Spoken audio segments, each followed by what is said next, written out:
Hello, my name is Rich Howard, owner of Architectural Builder Supply, and this video is to bring you a closer look at the Pemko number PDB4131CE, and that means it's an automatic door bottom. And here it is. Okay, give you just a visual tour of the item first. This is a clear anodized automatic door bottom. That's acoustic rated. Can be used semi-mortised or in a surface-mounted application. It is a rectangular aluminum channel. In summary, a rectangular aluminum channel with an insert, with an inner apparatus that allows the bottom to drop down when it's actuated. Available in different finishes. The C is going to give you the clear anodized finish rather than just a mill finish over the aluminum. This is a features a durable and long-lasting aircraft caliber aluminum with an EPDM insert. We're going to talk more about that in a moment. 2 rows of it, as you can see. Always sent long is normal for trimming after installation. Okay. You'll take note that there is a feature to this end of this automatic door bottom that gives you this hollowed out area. And you'll take note that that same area over here is occupied by this bolt. Available in several different finishes, dark bronze, gold as well, mill, clear anodized. Okay. This is sound rated, which is part of the part number, the 4131, PDB4131, okay, is going to give you one that is specifically intended to help attenuate the transmission of sound. It is also fire rated. It is also smoke tested. So you'll be able to use this sort of item in a variety of applications that may or may not suit all of the requirements that it was manufactured for. Here's what I mean. You could be a client who has in their basement, they're building an amateur sound studio. And while fire rated and smoke draft control is not a requirement, acoustical attenuation, keeping the sound down, is an idea. Or you could be at the opposite end of that where you need all 3 requirements, which would be like the suite entry door in a hotel. They're going to want to keep the hotel owner will want to keep the sound down, and obviously those doors are typically fire rated, smoke, draft control, and this item hits all of those requirements. You could also just be a homeowner and just want something nice and relatively inexpensive and something that will work, and all of those are incredibly valid reasons for having it. Now, I find automatic door bottoms to be an elegant solution to one or all of those solutions, those applications. First of all, before we go further, there is a requirement to select the handing of the unit. Now, this unit specifically can be installed on either a left-hand or a right-hand door, is the bottom line. However, there are times when Pemko has asked, what is the hand of the door? And I say, it doesn't matter, I can flip it around and use it the other way. They say, what is the hand of the door? So we just provide them the hand of the door, is my answer. So if you would kindly identify the hand of your door, and by all means refer to the link below this video to the handing chart when doing so. That will help eliminate any confusion, any questions, and any delay in the order. Before we get into the nuts and bolts of this, literally the bolts, the dimensional properties of this item are below this video. You can see that it is 1 7/8" overall height of the housing, and that the thickness is 9/16. Okay. The dimensional drawing shows this unit as either surface mounted or semi-mortised. Okay, so you can install this either right to the face of the door, or you can take a router and route the face of the door and then install it so that it's flush with the face of the door. And that's a real nice application. Good looking final installation. Now, let's just jump into talking about that. Those 2 options in terms of installation. This is a model that can only be, and most can only be mounted on the push side of the door. So if your hotel door, those swing in, you would be mounting it on the hall side. The decision whether or not you're going to surface mount it or mortise it to the door will change the actual order size. Now, these automatic door bottoms are in the site in several different lengths, many lengths. In my experience, none of the stock lengths, they're not stock, they're all made to order, but none of the lengths that are listed are probably the actual length that you need, and cutting in the field is generally required, and you can trim this down. Generally, if it's over about 4 feet in length, if it's generally longer than 3 foot, you'll be able to cut down about 3 inch. If your door bottoms are smaller than 3 foot, you generally cannot trim those in the field. Not always. But the bottom line is this. It is preferable that you order the actual size you need, and you can do so by indicating in the comment field of the next longest piece or pieces what actual length you want the material to be shipped out as. So if you needed one that was approximately 34 5/8, order the 36 inch, indicate in the comment field, ship this out at 34 5/8.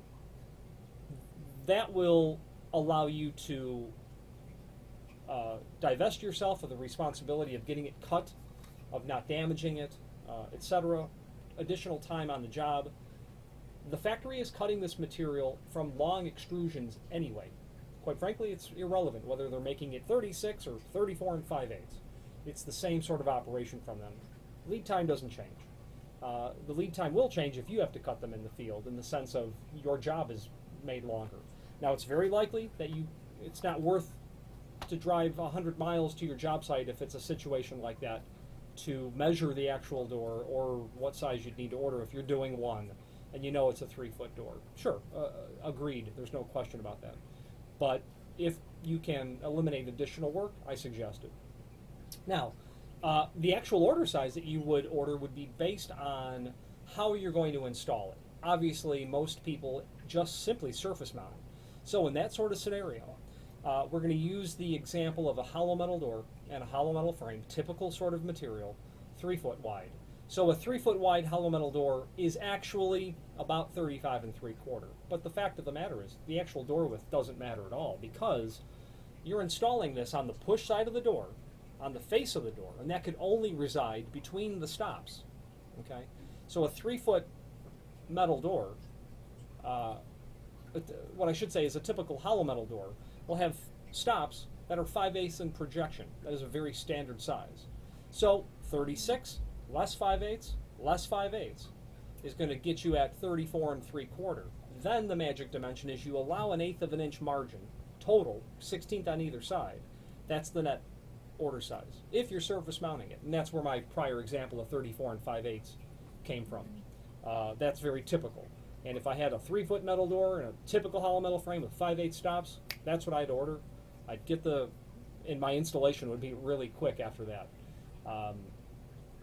Now, if you're going to semi-mortise it, that changes the game completely, because now you're not dealing with the stops at all.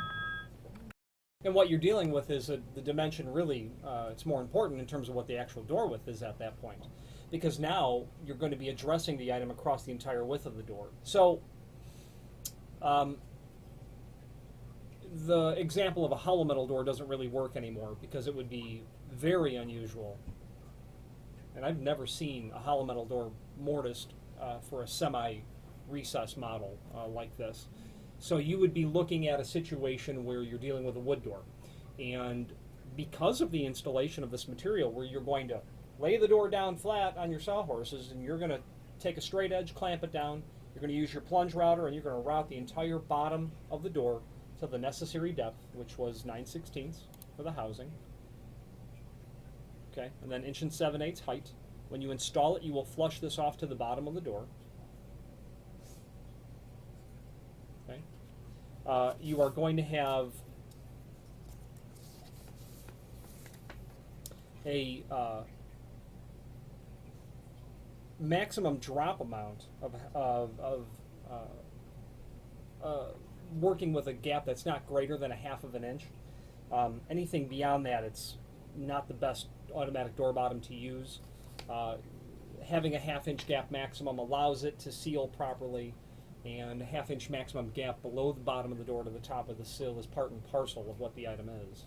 So be sure that that is compliant with where you need to be. So if you're going to mortise a wood door, you're probably going to want to consider, will the door tolerate that sort of mortising to the bottom of the door? So if it's a flush solid core door, you will certainly get into the particle board aspect of the door. Most likely you will. If it's a fire rated door and you already have it in the field, you want to stop right there and not semi-mortise it whatsoever, because the construction of a fire rated door would not allow that sort of field preparation. So if you're going to do this and you know that you want it semi-mortised, the hotel example is a very good example. Those doors are going to be made at the factory. They're going to be made per the hardware list that will be associated with that door, and the factory would build the door to proper construction so as to maintain any fire rating and give you the ability to securely install this. And even with a non-rated solid core door, you will get up and through the bottom rail of your door, certainly into the particle board, and there could be a void in there, and you'd end up having nothing to attach the unit to. So a semi-mortise recessed installation is really best done when the factory has created or made the door for you at the time of ordering. But back to the size. So if your 3-foot wood door was about 35 13/16, you're going to want the order size to be about that. Okay, it would go the entire width of the door. Now, moving forward, regardless of how you're going to install it, you've got an end with the bolt or the plunger, and you've got the end without. The end with the bolt is always the hinge side, always. You'll always attach with this face to the hinge side. So at this time, you're going to take the bolt and you're going to thread it in clockwise. You'll turn it clockwise to get it threaded in. And obviously there's better to use a screwdriver than your hands, but you get it basically threaded in so it sticks out to about 1/8 of an inch. Attach it to your door, get your door hung. Okay, you're checking visually for proper fit. You know that it's compatible with where you need to be. If you're mounting this surface mount, you're going to want to center that right between your stops when you've got the proper length achieved. And at that point, you turn this in, you're going to begin to test your installation. So what you would do is you'd close the door. Now we've turned that in so that there's a very minor amount of drop, if any at all. Okay, you'll then turn it counterclockwise a couple of revolutions, retest your door operation. Now here's what's happening. As the door closes, the plunger is over here. It will make contact with the frame when it gets down to the last few degree of closing. It is the depressing of the plunger or that bolt that forces the bottom to drop, and it does so basically by the bolt going in. It compresses a flat spring that's in there, which causes it to belly. That bellying action of the flat spring pushes the drop bar, which is this assembly, right here at the tip of my finger, down. Okay, that's how it works. So now you can see why it's only the hinge side. So you've got the plunger rotated. I need to grab the screwdriver to get that bolt turned out a little bit more. So here's the action. When the door closes, the bolt has nowhere to go in, and when it goes in, and my finger will represent the door being closed, forces the bottom to drop. Okay, that's how these work.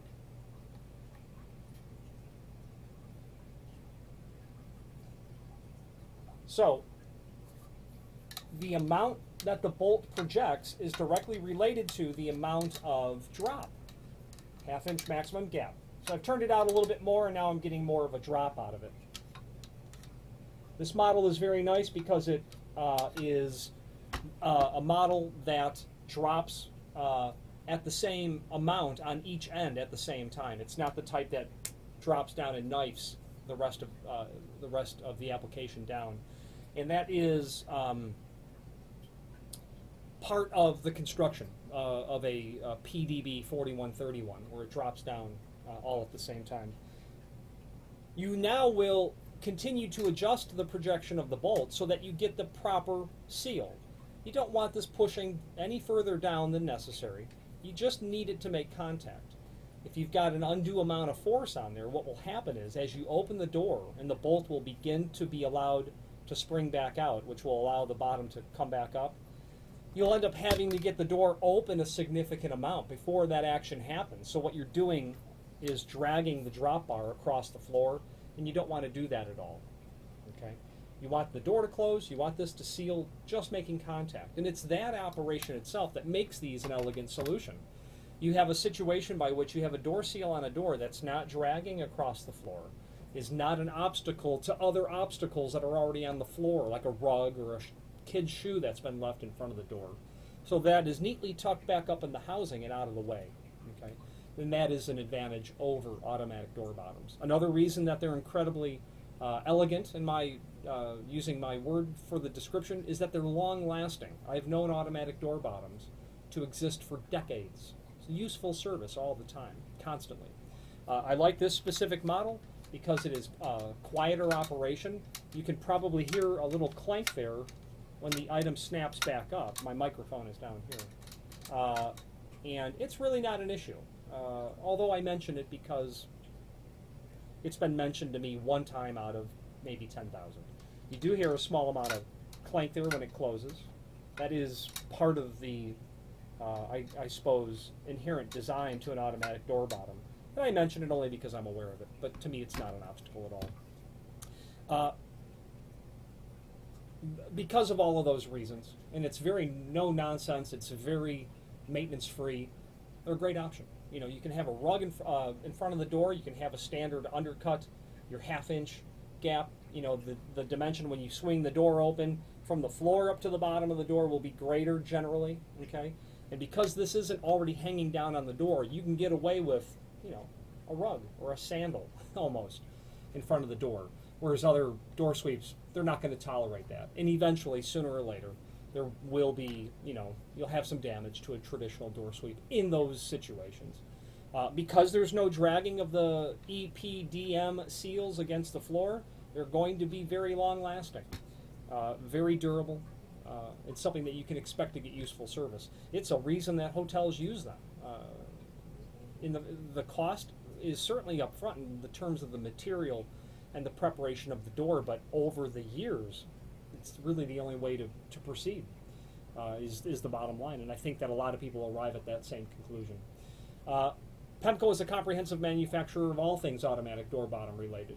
Surface mount models like this, mortise mount models for wood doors, metal doors, material specifically intended for price conscious clients that need the least expensive model, all the way up to those items that you can use on a lead line door for an X-ray room, and everything in between. Fire rated, acoustically rated, etc. I'm partial to Pemko, and it's because, well, for a few reasons. Their customer service department is phenomenal. Very nice, very able to solve any problems that come up. Their product offering is comprehensive, to say the least. Technical support, etc., etc. Shipping lead times are very good. If you have any questions on the Pemko PDB4131CE automatic door bottom, and by the way, screws are included, obviously, and even a couple of end caps. There are two, I did forget our screw package. Inside of this white material are two pieces of black end caps, and really all they're intended to do is dress off the end of this. So you'll trim your installation so that it's flush. Your end cap will go on. You'll have one that's got a hole in it. The other does not. This is the one that gets the hole, obviously. After you trim your EPDM seals, you'll put that on. There's two very small screws, and they are going to go into right at the tip of my finger here, and the tip of my finger here is what will hold them on. Any questions on this or any other Pemko item, please feel free to reach out to us. Thank you.